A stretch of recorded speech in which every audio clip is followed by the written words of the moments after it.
प्रिय दर्शकों, नमस्कार। एक बार फिर से उपस्थित हूँ आप सबके सामने विश्लेषण जन्म कुंडली का इस कार्यक्रम के अंतर्गत। आज जो आपके सामने कुंडली लेकर के आया हूँ, ये कुंडली आई है मेरे पास आगरा उत्तर प्रदेश से। शुरू करते हैं आज का कार्यक्रम। कहीं नहीं जाना है, बिल्कुल बन के रहिएगा। जन्म कुंडली का अध्ययन ये तो होती वस्तुतः सिर्फ एक व्यक्ति की ही कुंडली है, पर अगर इसे 400 लोग भी देख लेते हैं तो मुझे उतनी ही प्रसन्नता होती है, और 1000 देख लेते हैं तो भी उतनी ही प्रसन्नता होती है। बस मैं इस बात की कोशिश हमेशा करता रहता हूँ कि कुंडली विश्लेषण को कितना अच्छे तरीके से समझाया जाए और कितने लोगों तक ये बात सही तरीके से पहुँच जाती है कि कुंडली का विश्लेषण ऐसे होता है और कुंडली देखने का प्रक्रम ऐसा है। ये अध्ययन कोई 20 मिनट का या 40 मिनट या 1 घंटे का नहीं होता है। आप इसको किसी टाइम में लिमिट नहीं रख सकते कि ये कुंडली विश्लेषण इतने समय में पूरी हो जाएगी। 100 पेजों की पत्रिका मैं बनाता हूँ, 100 पेजों की।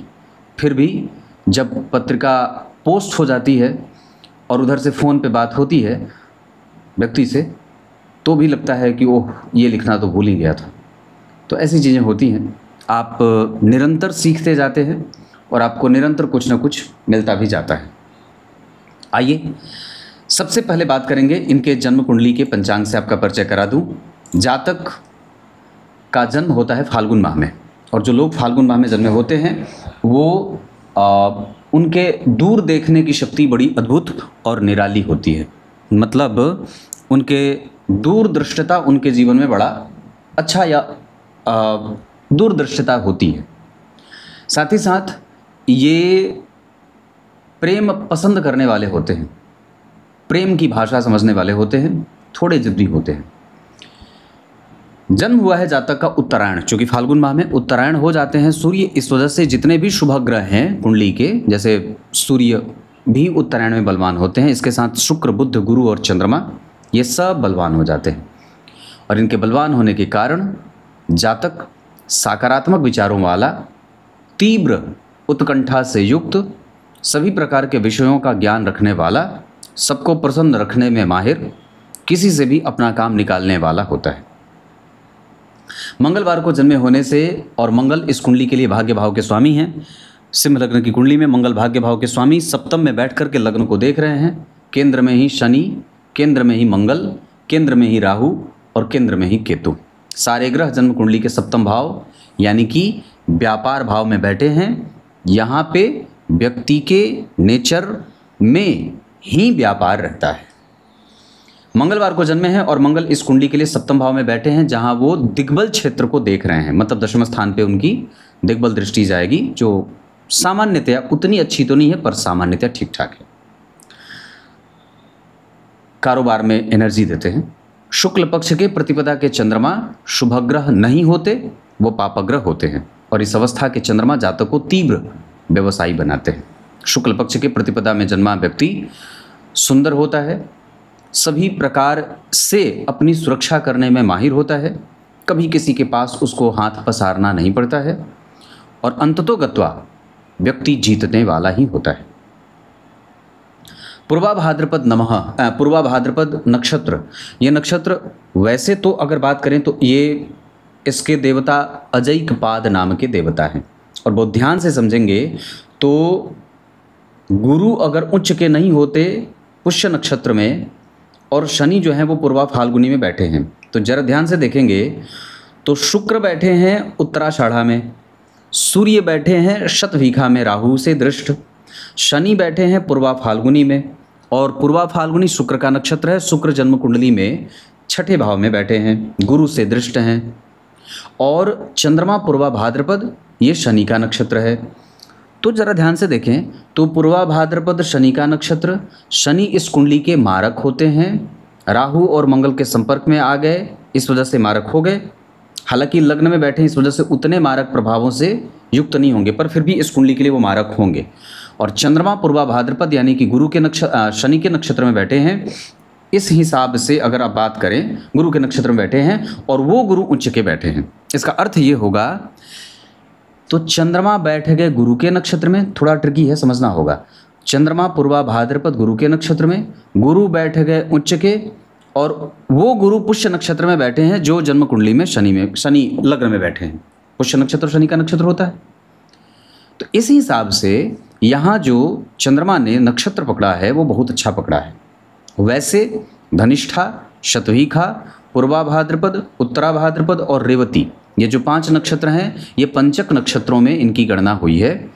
और इसी को जब कहते हैं ना कि जब कोई व्यक्ति इन नक्षत्रों में जिसकी मृत्यु होती है तो उसके नाम पे पुतला दहन किया जाता है, पुतला जलाया जाता है, क्योंकि वो पंचक में मृत्यु होती है तो 5 और लोगों की मृत्यु हो जाती है, या ऐसा दोष लगता है इस नक्षत्र में। इस वजह से तो पंचक नक्षत्र में जातक का जन्म हुआ और कहीं ना कहीं ये व्यक्ति को शांत बनाता है, गंभीर बनाता है, अच्छे प्रवृत्ति का इंसान, व्यापारी, तीव्र उत्कंठा से युक्त, ज्ञानी, बड़ों का आदर करने वाला, धर्मज्ञ, ज्योतिष, कानून, न्याय, राजस्व, आभूषण और इसके साथ साथ क्या बोलते हैं कि इंजीनियरिंग का क्षेत्र, जहाँ पे बहुत महीन कशीदाकारी होती हो या जहाँ बहुत महीन कलपुर्जे बनाए जाते हों, उसे से संबंधित क्षेत्रों में काम करते देखा जाता है। अजैक पदे नमः, ओम अजैक पदे नमः, इस मंत्र का जप व्यक्ति को प्रत्येक दिन कम से कम 108 बार करना चाहिए। और इसके साथ भृंगराज की जड़ अपने गले में धारण करना चाहिए मंगलवार को, और अपने घर को खूब सजा करके रखना चाहिए, है ना, अपने घर को खूब सजा करके रखना चाहिए। इससे फ़ायदा ये होगा कि व्यक्ति कम से कम किसी भी प्रकार के वास्तु दोष उसके कुंडली में नहीं लगेंगे, और घर को जितना सुवासित रखे उतना ही उत्तम बात जातक के लिए हो जाती है। ओम अजैक पदे नमः। इसके साथ साथ साध्य योग व्यक्ति काम को सिद्ध करने वाला होता है और बहुत ज़्यादा किसी के लफड़े में अपने आप को डालने वाला नहीं होता। भावकरण, शूद्र वर्ण और मनुष्य गण के कारण व्यक्ति राजसिक और राजसिक तत्वों का प्रभाव रखने वाला होता है, रजस तत्व से युक्त होता है। जहाँ राजसिक जीवन व्यक्ति जीता है और सुखोपभोग के संसाधन उसके पास होते हैं, उसके पास धन और सुख की कभी भी कमी नहीं होती है। तो ये आपकी कुंडली का पंचांग है, जहाँ मैंने आपका परिचय आपके पंचांग से कराया है। आइए अब कुंडली के बाकी के अन्य विषयों पर आपका ध्यान लेके आता हूँ। अब यहाँ से आगे बढ़ते हैं और आपकी कुंडली में बाकी के जो ग्रह हैं वो किस नक्षत्र में बैठे हैं, क्योंकि कई बार होता है कि लोग पूछते हैं पंडित जी आप किसी सॉफ्टवेयर में देखा तो इसमें बैठे हैं, किसी में देखा तो यहाँ बैठे हैं। सो मैं आप लोगों को बता दूं, इनकी कुंडली में जो सूर्य बैठे हैं वो 14 अंश 43 कला शतभिखा नक्षत्र में राहु और शनि से दृष्ट, और उनके साथ युति में है मंगल, केतु, चंद्रमा और बुध।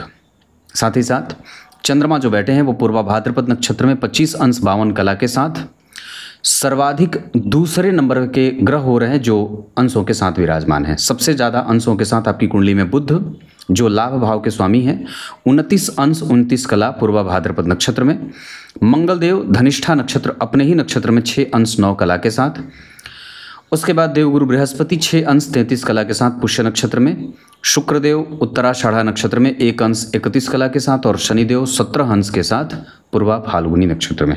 लग्न का मान 3 अंश का है। इसके कारण और चूंकि जन्म कुंडली में मंगल चतुर्थ भाव के स्वामी होकर के शत्रु की राशि में बैठे हैं, शनि और राहु से दृष्ट हैं, चंद्रमा और बुध जैसे 2 संवेदनशील ग्रह के साथ बैठे हैं, चंचल ग्रह के साथ बैठे हैं, जिनकी मति बुद्धि बार बार बदलती रहती है।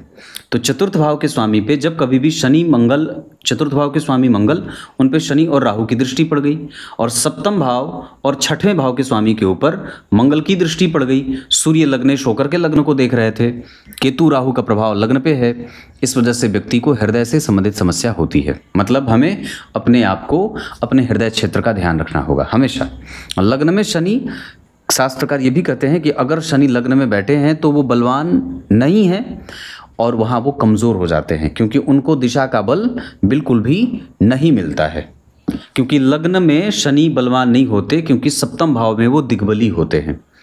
मंगल सूर्य दशम स्थान में दिग्बली होते हैं, लग्न में शनि कमज़ोर परिणाम करते हैं। इस वजह से व्यक्ति के जीवन में आरंभ में संघर्ष भी दिखाई देता है।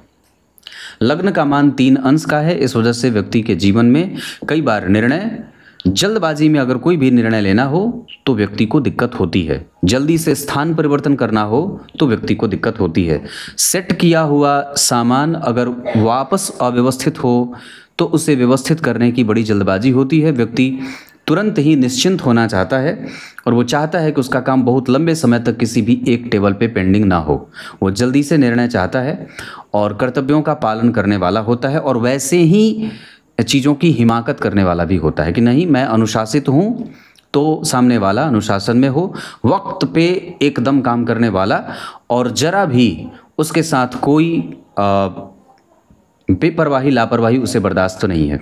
लग्न में शनि व्यक्ति को कई बार चौड़े चेहरे वाला बनाते हैं, भ्रिकुटी थोड़ी कड़ी और कठोर होती है और वाणी में एक अजब तरीके की रौब होती है। ये सब चीज़ें देखने को मिलती हैं। ये ग्रह हैं जो आपकी कुंडली में बैठे हैं। अगर मैं एक एक ग्रहों के बारे में चर्चा करूं कि सूर्य किस नक्षत्र में बैठे हैं और क्या बैठे हैं, तो सूर्य आपकी कुंडली में शतभिखा नक्षत्र के बैठे हैं और ये सप्तम भाव में बलहीन लगभग हो जाते हैं। लग्न में सूर्य दशम स्थान में, नवम और एकादशवें भाव में बलवान परिणाम देते हैं, लेकिन सप्तम भाव में, क्योंकि सिद्धांतकार यही लिखते हैं कि जो ग्रह जहाँ दिग्बली होता है उससे ठीक अपोजिट यानी कि सातवें भाव में वो बलहीन हो जाता है। तो यहाँ पे सूर्य और बुध चूंकि लग्न में बलवान होते हैं, कारक क्षेत्र होता है उनका, और वहाँ से ठीक सातवें घर में बलहीन हो जाते हैं, या ये कह सकते हैं कि कई बार वहाँ पे एक जहाँ दिमाग कई बार नहीं लगाना है व्यक्ति वहाँ भी लगा रहा है, जहाँ ज़्यादा सोचना नहीं है वहाँ भी व्यक्ति सोच रहा है, और व्यक्ति का चिंतन कई क्षेत्रों को समेटे हुए है अपने जीवन में। मतलब वो इधर के भी इधर को भी देख रहा है, इधर को भी देख रहा है, चारों तरफ देख रहा है और अपने दिमाग को कहीं ना कहीं इंगेज कर रहा है। तो ये सूर्य और बुध के कारण बेवजह के तर्क में उलझ जाना, या कई बार जीवन में ऐसी स्थिति बन जाए जिसके कारण व्यक्ति के जीवन में दुश्मनों की स्थिति बन जाती है या परिस्थितियां बिगड़ती रहती हैं, तो ऐसा सूर्य और बुध के कारण होता है। अगर वो लग्न में बैठ जाते तो कोई आपके सामने टिकता नहीं, और जो विषम परिस्थिति कभी बनी थी जीवन में उसी सूर्य बुध के कारण या उसी लग्न में शनि राहु के कारण, तो व्यक्ति के जीवन में जो संघर्ष मिला वो शनि राहु और सूर्य बुध के कारण, क्योंकि दोनों को जहाँ बैठना चाहिए था उसके बिल्कुल ही उलट बैठे हैं। शनि और राहु को यहाँ बैठना चाहिए था जबकि सूर्य और बुध को यहाँ बैठना चाहिए था। तो जीवन में जो विषम परिस्थिति बनी वो सूर्य बुध और शनि राहु के कारण बनी, और जो जल्दबाजीपन की प्रवृत्ति रही वो मंगल के कारण रही, क्योंकि मंगल भी लग्न को बहुत अच्छे तरीके से देख रहे थे। तो ये बात है। सूर्य शतभिखा नक्षत्र में राहु से दृष्ट होने से कई बार कफ तो नहीं पर पित्त से संबंधित समस्या देते हैं, और व्यक्ति धन कमाने के लिए मेहनत करना चाहता है, वो बैठ करके धन नहीं कमाना चाहता है। वो चाहता है कि नहीं उसके पास कुछ भी रहे पर काम रहे। वो कभी बेवजह फालतू के चीज़ों में न तो अपनी ऊर्जा को नष्ट करना चाहता है, और वो समाज से भी ऐसी ही इच्छा और आकांक्षा रखता है।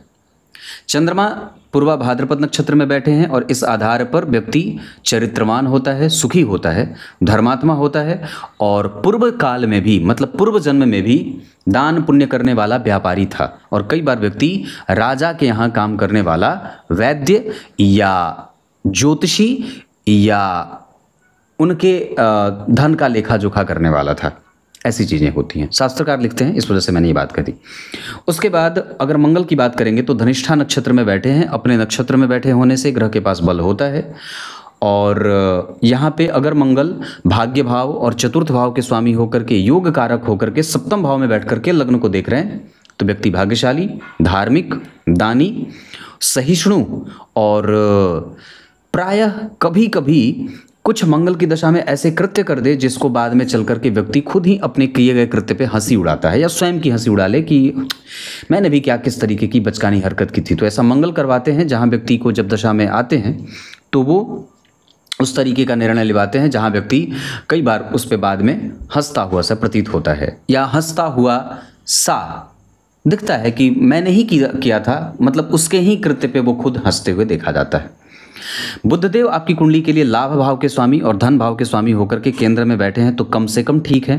अगर वो इधर उधर जरा भी होते तो थोड़ी बात गड़बड़ हो जाती, क्योंकि छठे में बैठते तो फिर व्यक्ति को दरिद्र बना देते, और अष्टम में बैठते तो भी दरिद्र बनाते। इस वजह से अच्छी बात है कि कम से कम वो इन दोनों भावों से जातक की सुरक्षा कर रहे हैं और वहाँ नहीं बैठ करके, लग्न को बैठ करके व्यक्ति को तीव्र व्यवसायी, मजबूत व्यवसायी, व्यवसाय की बहुत छोटी और हर एक बारीकी को समझने वाला, बहुत जल्दी ही किसी की बात को पकड़ लेने वाला और व्यापारियों में अपनी मजबूत साख बनाने वाला भी होता है। शून्य से व्यक्ति शिखर तक की यात्रा इसी बुध के कारण करता है, और अगर वही बुध लग्न में बैठे होते तो और भी ज़्यादा तीव्र गति से व्यक्ति विकास को प्राप्त करने वाला हो जाता। बुध जन्म कुंडली में पूर्वा भाद्रपद नक्षत्र में बैठे हैं, मैं समझता हूँ कि ठीक है। जहाँ व्यक्ति कृतज्ञ है, संसाधन से संपन्न है, व्यापार और व्यापार के विचारों से संपन्न है, वो दिन रात व्यापार को आगे कैसे बढ़ाया जाए, एक जगह से ज़्यादा कैसे धन को कमाया जाए और छोटी छोटी बातों पे कैसे दिमाग लगाया जाए, गणना प्रधान व्यक्ति होता है। और उसके घर पे ब्राह्मणों का, विद्वानों का, अच्छे मित्रों का आवागमन बना ही रहता है। तो ये बुध ये सब काम करवा रहे हैं। देवगुरु बृहस्पति 6 अंश के साथ मैंने बताया पुष्य नक्षत्र में बैठे हैं, न्यायप्रिय बना रहे हैं, और लगभग अगर उन पे शुक्र की दृष्टि नहीं होती तो व्यक्ति अनुभवी नहीं होता। तो जो शुक्र उनको देख रहे हैं तो अनुभव है। और एक बात और है कि यहाँ व्यक्ति के जीवन में जैसे पुत्र संतान या जैसे ही उसके जीवन में उसकी संतति का आगमन होता है, वैसे समाज में उसकी प्रतिष्ठा और भी बढ़ जाती है। क्यों ऐसा होगा?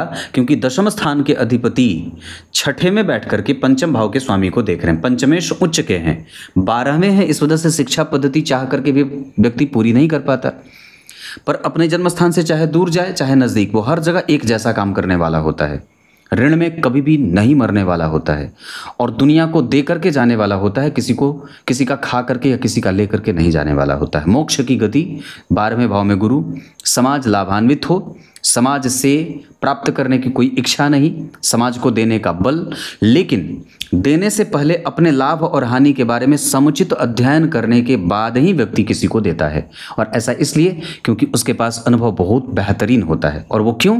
क्योंकि वही शुक्र जो आपके करियर में उसका देने का नुकसान न हो, ये पहले जांचता है, उसके बाद व्यक्ति किसी को देता है। मतलब ये भी अच्छी बात है, और ऐसा एक व्यापारी ही सोच सकता है। तो ये बात मैंने गुरुदेव की थी। शुक्रदेव आपकी कुंडली में एक अंश के बैठे हैं, इस वजह से व्यक्ति अकर्मण्यता का शिकार होते रहता है, कई बार आलस्य भी करता है। गांव जाना हो, जगह बदलना हो, बस पकड़नी हो, ट्रेन में बैठना हो, तो ये जो चीज़ें होती हैं वो व्यक्ति को बहुत जल्दी रास नहीं आती, या बहुत जल्दी उस पर वो एग्री नहीं करता है। वो समय की बचत और समय का महत्व तो बहुत अच्छे तरीके से जानता है, और किसी को भी ज्ञान देने से चूकता नहीं है, और सामान्यतः बहुत दबी जबान से किसी का विरोध करने वाला होता है। सिंह लग्न के कारण यहाँ पे एग्रेशन भी है, पर शुक्र और गुरु अगर आपस में एक दूसरे को नहीं देखते, या सूर्य और बुध अगर एक साथ नहीं बैठे होते, तो व्यक्ति समझदार थोड़ा कम होता है। लेकिन चूंकि ये दोनों ग्रह एक साथ एक दूसरे को देख रहे हैं, इस वजह से जातक की कुंडली समझदारी से भरी रहेगी। जहाँ बहुत छोटे स्तर पे छोटी छोटी बातों को समझना, अपने मामा मामी, नाना नानी, इन लोगों से उतना ज़्यादा संबंध न रखना, और बहुत प्रैक्टिकल बिहेवियर के साथ अपने रिश्तेदारी को निभाना, सिद्धांतों का पालन करना, अनुशासन का पालन करना, सबको साथ लेकर के चलना, पर सबसे पहले अपनी जेब को देखना, और प्रैक्टिकल बिहेवियर के साथ सत्य को समझने की पूर्णतया साहस रखना, सत्य को स्वीकार करना, समझौतावादी प्रवृत्ति का नहीं होना, ये सब इस कुंडली के गुण और दोष हैं। आप इसे दोष कहें या गुण, आपको समझना है। तो ये हैं आपकी कुंडली के शुक्रदेव। शनिदेव आपकी कुंडली में जिस स्थिति में बैठे हैं वहाँ वो वक्री हैं, 17 अंश के, तो 20 अंश से नीचे वक्री हैं, तो कई बार उनका परिणाम आपको धर्मशास्त्र की रुचि, क्योंकि ये शिफ्ट करेंगे पिछले भाव की तरफ, तो जब 12वें भाव की तरफ शिफ्ट करेंगे तो गुरु वहाँ पहले से बैठे हैं, और वो 6 अंश के वक्री हैं। तो 6 अंश के वक्री होने के कारण गुरु लगभग 11वें भाव की तरफ जाएंगे 60%, और शनि 17 अंश के वक्री होने से लगभग 12वें भाव की तरफ 60% जाएंगे। तो कहीं ना कहीं गुरु तुला राशि, कर्क राशि, मिथुन राशि से प्रभावित होंगे, और शनिदेव कर्क राशि से प्रभावित होंगे।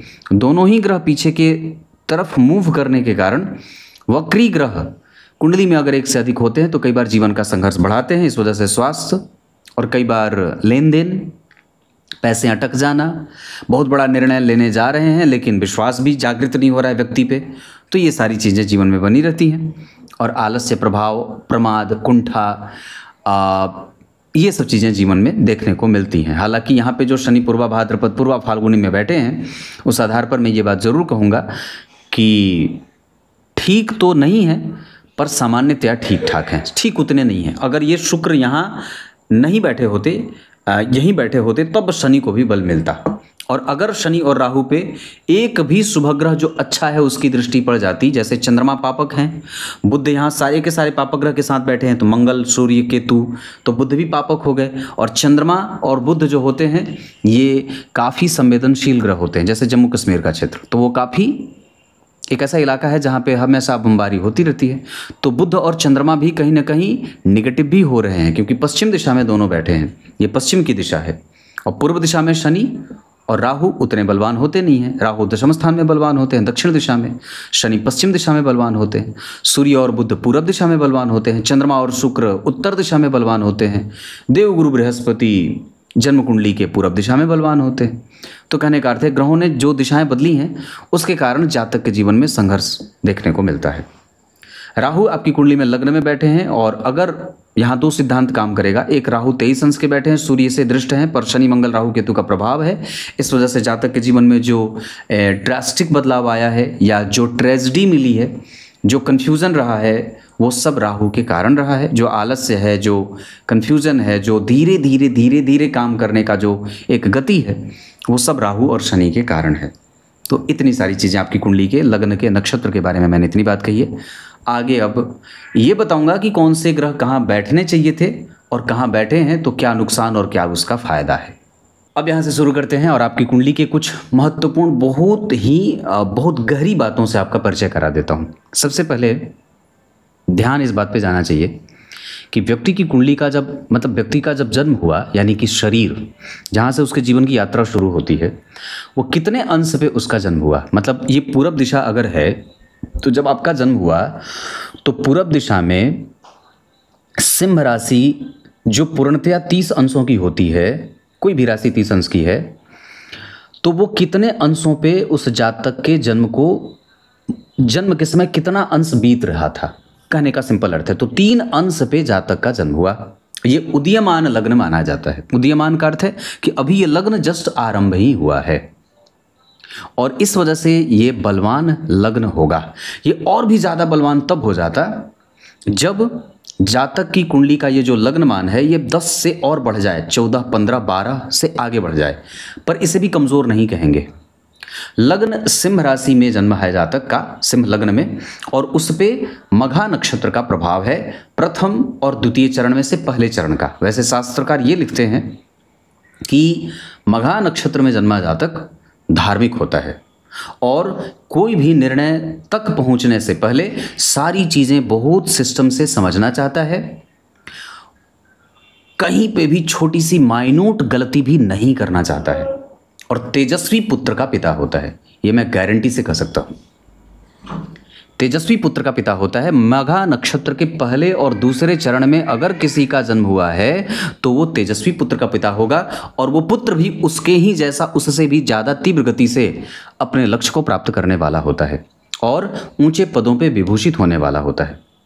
इसके बाद लग्न मघा नक्षत्र का है। मघा नक्षत्र केतु का नक्षत्र है, और मघा नक्षत्र के पहले चरण के जो स्वामी देवता होते हैं वो शुक्र हैं। और जरा ध्यान से देखिए तो शुक्र इस कुंडली के दशम स्थान से साथ साथ तीसरे भाव के स्वामी हैं। जो जन्म कुंडली में अब मघा नक्षत्र के पहले चरण के जो स्वामी देवता हैं वो शुक्र हैं, और मैंने क्या बात कही कि जातक तेजस्वी पुत्र का पिता होता है, जो दशम भाव का स्वामी है नौकरी भाव में। तो जातक के पुत्र को अच्छे पदों पर जाने की कोशिश करनी चाहिए, और उसके लिए उसे प्रयासरत होना चाहिए। अगर कोई पूछे आपसे कि मेरी कुंडली देख करके मुझे ये बताइए कि क्या मेरा पुत्र अच्छे पदों पे विभूषित होगा, तो उसमें यही सिद्धांत देखा जाता है कि जातक की कुंडली में संबंध लग्न का कैसा बन रहा है, लग्न के नक्षत्र का मान कैसा है, लग्न का मान कैसा है, नक्षत्र और चरण का देख करके उसके साथ उस चरण के स्वामी का संबंध अगर कहीं से भी नौकरी से बन रहा होगा, छठा भाव नौकरी का होता है, तो उस जातक के पुत्र भी तेजस्वी और श्रेष्ठ पदों पे विभूषित होने वाले होते हैं। धर्म, अर्थ, काम और मोक्ष में व्यक्ति धर्म और अर्थ को आगे रखकर चलने वाला होता है। दानी होता है, परोपकारी होता है स्वतः, और पुत्र के साथ भी यही बात घटित होती है। उसके बाद अगर हम इस कुंडली में कारक, अकारक, मारक आदि भावों के बारे में चर्चा करें या ग्रहों के बारे में चर्चा करें, तो सिंह लग्न और कर्क लग्न की जो कुंडलियां होती हैं उसमें लगभग सेम ग्रह मतलब मारक अकारक हो जाते हैं। बुध अगर कर्क लग्न की बात करें या सिंह लग्न की बात करें तो बुध वहाँ भी बहुत अच्छे भाव के स्वामी नहीं होते, यहाँ भी लाभेश और धनेश होते हैं जो इस कुंडली के लिए पापी ग्रह बन जाते हैं। कर्क लग्न की कुंडली के लिए भी शुक्रदेव बहुत अच्छे भाव के स्वामी नहीं बनते हैं, पापी भाव के स्वामी बनते हैं, है ना। तो एकादशवें भाव के स्वामी यहाँ भी बनते हैं, यहाँ वो दशम स्थान के साथ साथ तीसरे भाव के स्वामी बन जाते हैं। तो शुक्र और बुध। उसके बाद इस कुंडली के लिए शनिदेव, तो कर्क लग्न की कुंडली के लिए भी शनिदेव मारक होते हैं और सिंह लग्न की कुंडली के लिए भी शनिदेव मारक हो जाते हैं। तो लगभग कर्क लग्न और सिंह लग्न के जातकों की कुंडली में बुध, शुक्र और शनि मारक, अकारक या सामान्य ग्रह बन जाते हैं। और जब कभी भी इन ग्रहों का संबंध आपस में एक दूसरे से मैच कर जाए, जैसे शनि और बुध का संबंध हो जाए तो शनि और बुध का संबंध है। जब कभी भी इन ग्रहों का संबंध हो जाता है जैसे मंगल, तो मंगल पे शनि राहु का संबंध है, शुक्र पे किसी भी ग्रह का संबंध नहीं है, लेकिन शुक्र का गुरु को देखना एक तरफ अच्छा है तो दूसरी तरफ बुरा भी है, थोड़ा बहुत नुकसान भी है और स्वास्थ्य से संबंधित नुकसान देते हैं। उसके बाद अगर बुध के बारे में मैंने बात की तो बुध अगर शनि और राहु से दृष्ट नहीं होते तो ये इस कुंडली के लिए प्रधान मारक ग्रह बुध बनेंगे क्योंकि शनि और राहु के संपर्क में हैं। और दूसरा, इस कुंडली में शनि और राहु मारक बनेंगे क्योंकि वो सप्तम भाव से संबंध बना रहे हैं। उसके बाद इस कुंडली के लिए सप्तम भाव में मारक ग्रह बुध और शनि राहु का संपर्क बना और सप्तम भाव में सूर्य राहु के साथ सूर्य राहु और केतु के संपर्क में होने के कारण कई बार केतु भी इस कुंडली में रोग और शोक देने वाले ग्रह बनेंगे, भ्रम में ले जाने वाले राहु बनेंगे और जो व्यक्ति के अंदर आलस्य और प्रमाद होगा वो शनि के कारण होगा और व्यक्ति के जीवन में जो जल्दबाजीपन के कारण नुकसान होगा वो मंगल के कारण होगा। तो ये सब नुकसान ही है। मृत्यु योग लगाएंगे बुध, मृत्यु योग लगाएंगे शनि राहु और मृत्यु योग लगाएंगे केतु। शुक्रदेव रोग दे सकते हैं, जैसे पाचन तंत्र में गड़बड़ी हो जाए, घाव हो जाए, पैरों में दर्द हो जाए, पैरों में सूजन हो जाए, घुटनों में कई बार सूजन हो जाता है। तो इस तरीके की जो समस्या होती है वो शुक्र के कारण होता है। और हालांकि इस कुंडली में जो छठा भाव है और आठवां भाव है ये दोनों लगभग ठीक हैं। छठवें भाव के स्वामी राहु के संपर्क में हैं और शत्रु के साथ शत्रु की राशि में शत्रु से दृष्ट हैं। इस वजह से व्यक्ति को यहाँ पे कई बार गैस्ट्रिक से संबंधित समस्या होती है, गैस बनता है, या कई बार बुढ़ापे में साटिका या घुटने का दर्द परेशान कर देता है। जबकि जन्म कुंडली के अष्टम भाव के स्वामी 12वें भाव में उच्च के हो रहे हैं तो व्यक्ति के जीवन में चाहे जितनी विषम परिस्थिति आए उन सब का वो अंततो गत्वा हल निकालने वाला बुद्धिमान, भगवत भक्त, ग्राहकों का प्रिय और समाज का उत्कृष्ट व्यक्ति होता है। अगर जन्म कुंडली में गुरु और शुक्र एक दूसरे को देख रहे हैं तो कई बार इनका संयोग मात्र अच्छा नहीं होता, एक साथ बैठना भी अच्छा नहीं होता है। क्यों? क्योंकि इस कुंडली के लिए शुक्रदेव अच्छे होते नहीं हैं। अगर वही शुक्रदेव जो जन्म कुंडली में मकर राशि में बैठे हैं अगर सम संख्या की राशि में बैठे हैं तो थोड़ी अच्छी बात है। विषम संख्या की राशि में बैठ जाते या तो यहाँ तो ये फिर गौड़ राशि का फल देने लगते, तो ये कष्ट देने लगते। कई बार कारोबार में जो संघर्ष है वो और ज़्यादा बढ़ जाता। लेकिन ये सम संख्या की राशि में बैठे हैं, 10 सम संख्या की राशि है, इस वजह से ये जन्म कुंडली में अपनी मूल त्रिकोण राशि का फल कर रहे हैं। उसी तरीके से देवगुरु बृहस्पति सम संख्या की राशि में बैठे हैं, इस वजह से पंचम भाव का फल ज़्यादा करेंगे। उसी तरीके से शनिदेव विषम संख्या की राशि में बैठे हैं तो ये सप्तम भाव का फल ज़्यादा करेंगे, मतलब मारक ज़्यादा होंगे।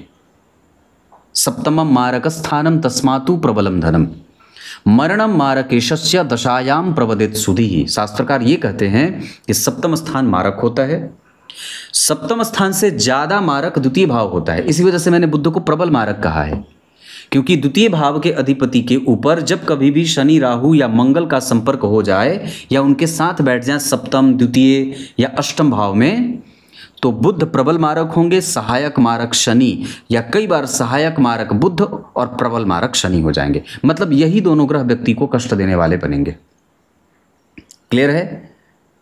तो सप्तम भाव का संबंध और द्वितीय भाव का संबंध अगर शनि, राहु, मंगल, केतु या पापक ग्रहों से होता हो तो वो ग्रह की दशा व्यक्ति को मारने का काम करती है। दूसरा एक कष्ट और भी जो हो सकता है कि जब कभी भी चंद्रमा यानी कि कुंभ राशि में बैठे हैं, जब कभी भी शनि का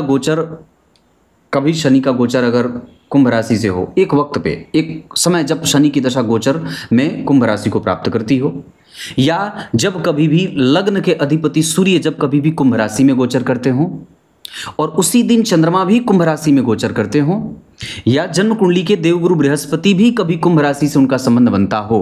हालांकि ऐसा बहुत मुश्किल से होगा क्योंकि अभी मिथुन राशि में है, तो मिथुन, कर्क, सिंह, कन्या, तुला, वृश्चिक, धनु, मकर, कुंभ, मतलब आज मिथुन राशि में है, तो जब कुंभ राशि में देवगुरु बृहस्पति जाएंगे और जब कुंभ राशि में शनिदेव जाएंगे, तो अभी मीन में है, उनको आने में बहुत साल लगेगा।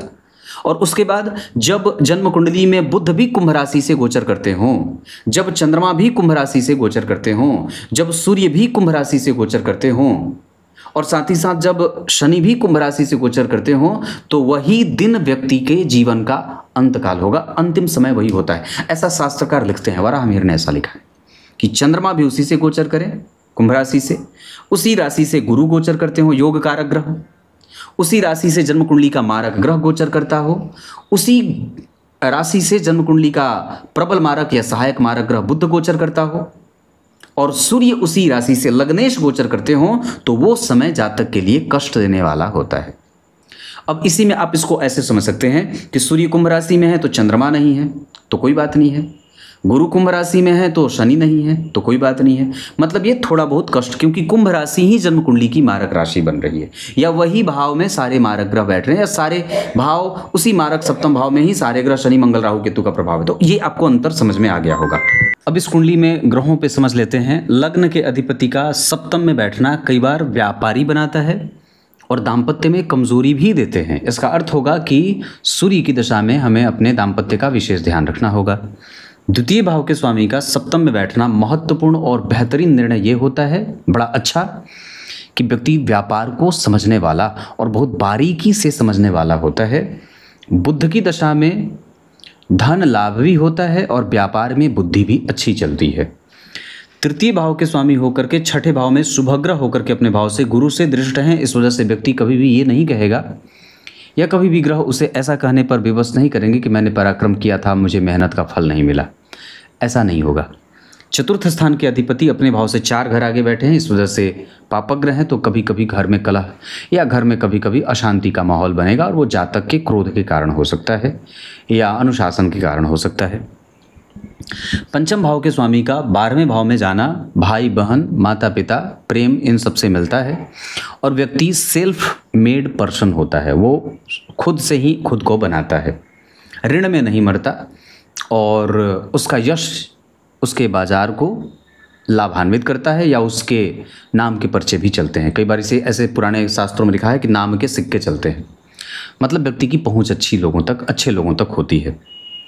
7वें और 6वें भाव के स्वामी होकर के शनिदेव लग्न में बैठे हैं, इस वजह से व्यक्ति के जीवन में कभी कभी असमंजस की स्थिति भी होगी, जो दाम्पत्य में बच्चों को, बेटियों को और घर की महिलाओं को लेकर के, उनकी सुरक्षा को लेकर के होता है। या कई बार व्यक्ति सुरक्षा को लेकर के बहुत ज़्यादा सजग होता है और बहुत छोटी छोटी बातों पे कई बार स्टैंड लेने वाला भी हो जाता है। जहाँ पे कुछ विचार नहीं करना है वहाँ पे भी वो तना हुआ है।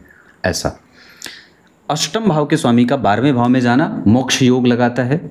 9वें भाव के स्वामी का सप्तम में बैठ करके लग्न को देखना भाग्यशाली और दानी बनाता है। पैसे के बारे में विचार करने वाला नहीं होता, वो व्यक्ति पैसे को लेकर के बिल्कुल भी ऐसा बहुत सुरक्षात्मक दृष्टिकोण नहीं रहता है। हाँ, उसकी बुद्धि इस बात पे रहती है कि नुकसान हुआ तो कल हम भरपाई करने पे कैसे जाएं।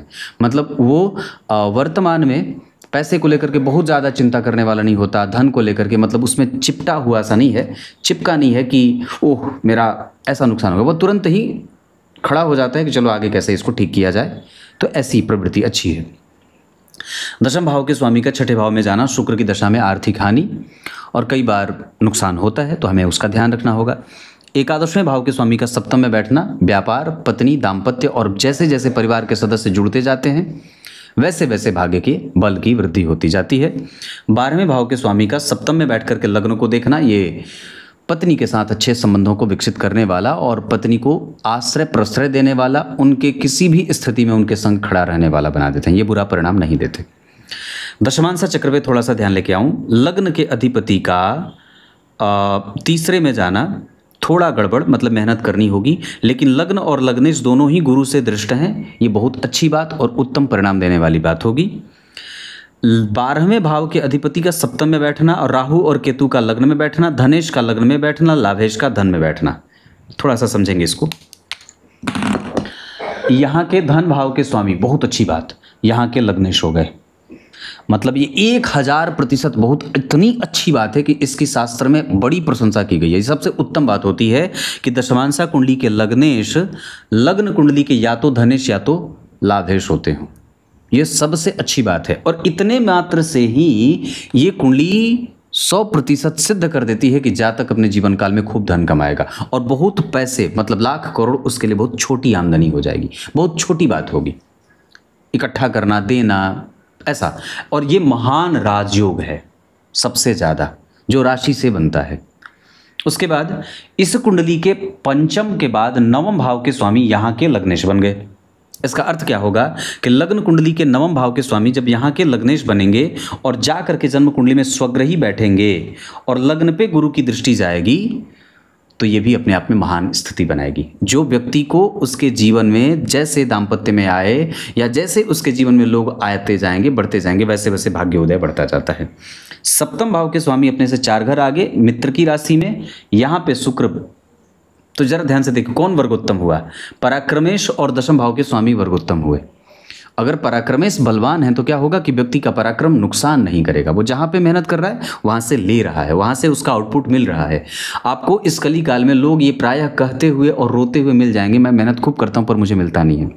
यहाँ ये बात घटित नहीं होगी, यहाँ व्यक्ति मेहनत करेगा और उसका परिणाम उसे मिलेगा, बल्कि चौंकाने वाले अद्भुत अचानक से परिणाम, धन मिल जाता है। शुक्र की दशा में, बुध की दशा में, सूर्य की दशा में, राहु केतु शनि की दशा में ये जो अचानक से धन लाभ होगा वो इसी शुक्र के वर्गोत्तम होने के कारण होगा।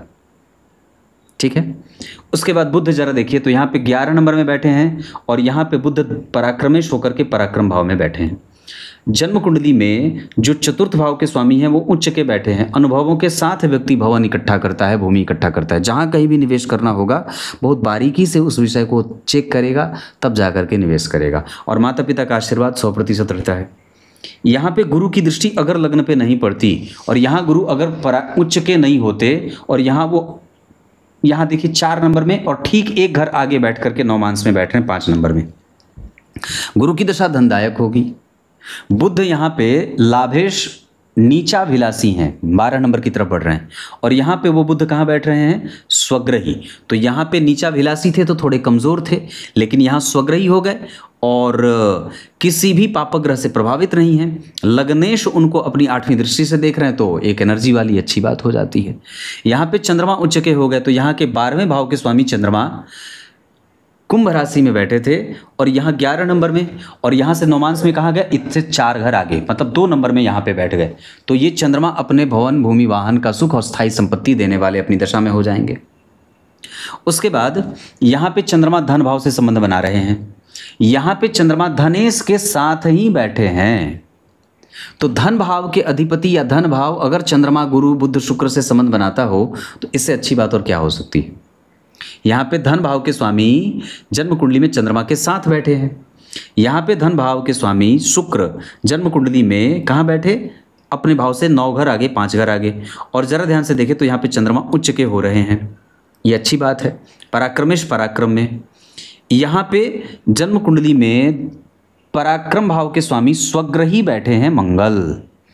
लग्न पे गुरु की दृष्टि, लग्नेश पर गुरु की दृष्टि है, तो बात बन गई ना। ये कुंडली के अच्छे पक्ष हैं जिस पे सबका ध्यान कई बार नहीं जाता है। नक्षत्र अगर दान करना हो पूर्वा भाद्रपद सबसे अच्छा है। अंक 3 और 6 अच्छे रहेंगे। धन कमाने के लिए आप जहां हैं वहां सबसे बेहतर है। मित्रता धनु और मेष वालों से सबसे ज़्यादा अच्छी रहेगी। शत्रुता कुंभ, तुला और मिथुन वालों से न करें। विदेश जाना, इंपोर्ट एक्सपोर्ट, बाहर के सामानों की कॉपी करना बहुत अच्छा रहेगा। केतु की दशा है, एक लाजवर्त धारण करना चाहिए। गणेश चतुर्थी का व्रत करना चाहिए। केतु की दशा में व्यक्ति को धर्म कर्म करना चाहिए। अनुभव के साथ काम करना चाहिए। जल्दबाजीपन में नहीं उतरना चाहिए। गहरे पानी, गहरे तालाब, पोखरा, नदी, झील, झरना, विष वाले जानवर, घाव, फोड़ा, फुंसी, मवाद वाली चीज़ें, पेट में ऐसी कोई बीमारी ना हो, इसका ध्यान रखना चाहिए। हृदय क्षेत्र परेशान ना हो। हेडेक ज़्यादा ना लें। बहुत ज़्यादा अनुभव ना मिले, ऐसे लोगों से सावधान रहें जो धोखा दे करके बड़े हुए हों, या जो धोखेबाज हैं, या जो आपके एक बार विश्वास जिनका आपने कर लिया और बाद में उन्होंने विश्वासघात कर लिया, क्योंकि केतु यही सब कराते हैं। केतु कई बार व्यक्ति को कानूनी पचड़े में भी डालते हैं, यात्राएं कराते हैं, लंबे स्तर तक व्यक्ति को प्रभावित करते हैं। उसके साथ व्यक्ति से धार्मिक कृत्य भी करवाते हैं, तीर्थ यात्रा, तीर्थ दर्शन भी करवाते हैं। उसके बाद जब शुक्र की दशा आएगी तो शुक्र आपकी कुंडली में वर्गोत्तम है, तो चिंता की कोई बात नहीं है, वो आपको 100% देने वाले हैं। दशमांशा कुंडली में नीच के होने के बावजूद भी कोई बड़ा बदलाव बुरा नहीं होगा, क्योंकि गुरु की दृष्टि है और ग्रह कहीं ना कहीं अच्छा है। राहु से दृष्ट होने के कारण शुक्र का प्रभाव और भी अच्छा हो जाएगा। धन भाव के अधिपति के साथ अगर चंद्रमा या धनेश और चतुर्थेश, यहाँ देखिए धन, मंगल और बुध दोनों एक साथ हैं, तो कुछ अच्छा कुछ बुरा। यहाँ पे चंद्रमा और शुक्र जन्म कुंडली में एक दूसरे से कैसे हैं, तो जरा देखिए, तो दोनों एक दूसरे से नवम पंचम में हैं। द्वितीय भाव के स्वामी अगर दशम में नहीं बैठे होते तो व्यक्ति को पत्नी का सहयोग नहीं मिलता। लग्न के अधिपति अगर तीसरे में नहीं बैठे होते और लाभ के अधिपति दशम में बैठ करके चतुर्थ को नहीं देखते, लग्न को गुरु अगर नहीं देखते, तो कुंडली कमजोर हो जाती। धन भाव से अगर चंद्रमा का संबंध नहीं बनता, यहाँ भी धन भाव से चंद्रमा संबंध यहाँ नहीं बनता, धन भाव से चंद्रमा का संबंध अगर नहीं बनता तो कुंडली कमजोर हो जाती। मतलब धन है और व्यापार से आएगा। चंद्रमा और बुध व्यक्ति को व्यापारी बनाते हैं। चंद्रमा उच्च के व्यापारी बनाते हैं, बुध व्यापारी बनाते हैं। लग्न को गुरु अगर देख रहे हो तो व्यक्ति स्वतंत्र अपना कारोबार करने वाला होता है। और होरा चक्र के आधार पर अगर मैं बात कर दूं तो आपकी कुंडली में, बताओ कितनी अच्छी बात है, होरा चक्र में सूर्य और मंगल सूर्य के होरा में बैठे हैं, सूर्य अपने होरा में बैठे हैं। और मैंने इस पे एक बहुत पूर्व में अपने मूल चैनल पे कार्यक्रम बनाया था कि सूर्य, मंगल और गुरु अगर सूर्य के होरा में बैठते हो तो बहुत धन देते हैं। जबकि जितने के अधिक ग्रह अगर चंद्र के होरा में बैठे हैं तो फिर व्यक्ति को चिंता करनी ही नहीं चाहिए, क्योंकि आपकी कुंडली में सूर्य और मंगल को छोड़ करके बाकी जितने ग्रह हैं वो सारे के सारे चंद्रमा के होरा में बैठे हैं। भाग्यशाली आप हैं और 100%, इसमें जरा भी संदेह नहीं करना चाहिए। वाहन, भूमि, भवन, वाहन आदि का सुख गुरु की दशा, शनि की दशा, मंगल और चंद्रमा के साथ बुध की दशा में बहुत सारी चीज़ें मिल जाती हैं। माता और पिता का स्नेह 100% बहुत अच्छा है। पिता आपके लिए भाग्यशाली, आप पिता के लिए भाग्यशाली रहे हैं।